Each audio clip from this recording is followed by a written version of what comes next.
करनाल में चोरी की वारदातें दिन प्रतिदिन बढ़ती नजर आ रही है। ऐसा ही एक मामला करनाल के सेक्टर 7 से सामने आया है, जहां परिवार बाहर घूमने गया था और जैसे ही वो 3 दिन बाद वापस लौटता है तो सब देखकर दंग रह जाते हैं। घर में बिगड़ा हुआ ये सामान देखकर उनकी हालत जो है आप बयां कर सकते हैं कि जो महंगा सामान था वो घर से चोरी हो जाता है। चोर घर से सोना चांदी व कैश चुराकर अब फरार हो जाते हैं। तस्वीरें आपको इस समय करनाल के सेक्टर 7 से दिखाई जा रही है, जहां पर चोरी की वारदात को एक चोरों ने अंजाम दिया है। वहीं इस घटना की जानकारी पुलिस को दी गई है। पुलिस मौके पर पहुंचकर तथ्य जुटाने में जो है जांच करती नजर आ रही है। वहीं एफएसएल की टीम भी मौके पर पहुंची हुई है। लगातार चोरों के हौसले बुलंद होते नजर आ रहे हैं। इसकी लाइव तस्वीर आपको इस समय करनाल के सेक्टर 7 से दिखाई जा रही है। बाहर परिवार जो है घूमने के लिए गया हुआ था, जैसे ही वह लौटता है तो बिखरा सामान देख करके जो हालत है उनकी दंग रह जाती है। ये लाइव तस्वीर आपको करनाल से दिखाई जा रही है। अब आइए जानते हैं कि जो परिवार बाहर घूमने गया था क्या कुछ चोरी हुआ है और कितने का सामान चोरी हुआ है, ये सब बताते हुए नजर आ रहे हैं। हम आज सुबह ही आए थे यहाँ पे अपने घर पे गुरु महाराज जी के दर्शन करने गए हुए थे प्रयागधाम। तो आज सुबह आके देखा तो सारे यहाँ घर में सारी तहस नहस हुई थी, चोरी हो रखी है हमारे घर में। सारा कैश और जो भी इन्वेलप थे सारे खोल के सारा कैश ले गए हैं और 4-1 तोला सोना था वो ले गए हैं साथ में। और मेरे नाइकी के ब्रांडेड शूज़ थे, वॉच थी, वो सब कुछ उठा के ले गए हैं वो सारे। हाँ, होगा 4-5 लाख रुपए का नुकसान है।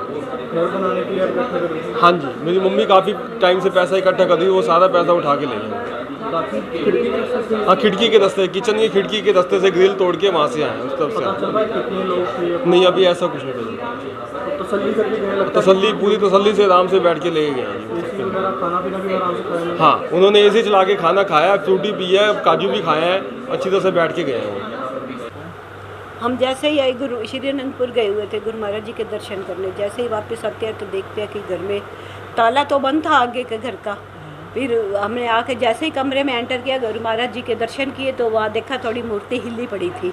तो हम जैसे ही आगे गए तो सीधा किया तो फिर देखा बेड भी थोड़ा सा हिला पड़ा दिखा। वैसे सेटिंग थी, हिला पड़ा दिखा तो हमें अंदर से ठनक गया कि कुछ ना कुछ प्रॉब्लम हुई है। फिर हम अपने अलमारियों को जैसे ही चेक किया, इस कमरे का दरवाजे में एंटर किया तो देखा तो अलमारी के सारा उथल पुथल हुआ था। सारा ज्वेलरी, सोना, पूरा कैश, सूरे हमारे कितने टाइम से हम पैसे जोड़ रहे थे अपना घर लेने के लिए, तो सारे पैसे लिफाफे सब खाली मिले हमें।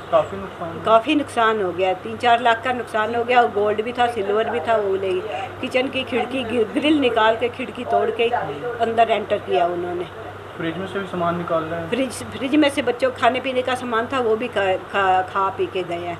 और एसी का वो एसी भी चला पड़ा है, एसी हमें चला हुआ पाया, अभी तक चल रहा है एसी वहाँ पे। तो लगता है तसल्ली से अपना खा पी के गए हैं वो सारे। तो क्या किसी को मालूम था कि आप लोग बाहर जा रही हैं? किसी को या कुछ अंदाजा होगा तभी कोई आया? किसी को बस हमने किसी को बताया तो नहीं था, बस मेड को पता था। हमने उसको बताया कि मत आना काम पे, और किसी को नहीं पता था आसपास भी हम कहीं जा रहे हैं या नहीं। पता चल पाया कितने लोग थे? नहीं, ये नहीं पता चल पाया। कैमरा है आसपास? नहीं, 3rd घर में है कैमरा, वो अभी देखने जाएंगे बच्चे। आई है पुलिस की टीम? आई है पुलिस की टीम सुबह आई थी, अब 1:30-2 बजे फिर आएगी सारा चेक करने, फिंगरप्रिंट्स लेने।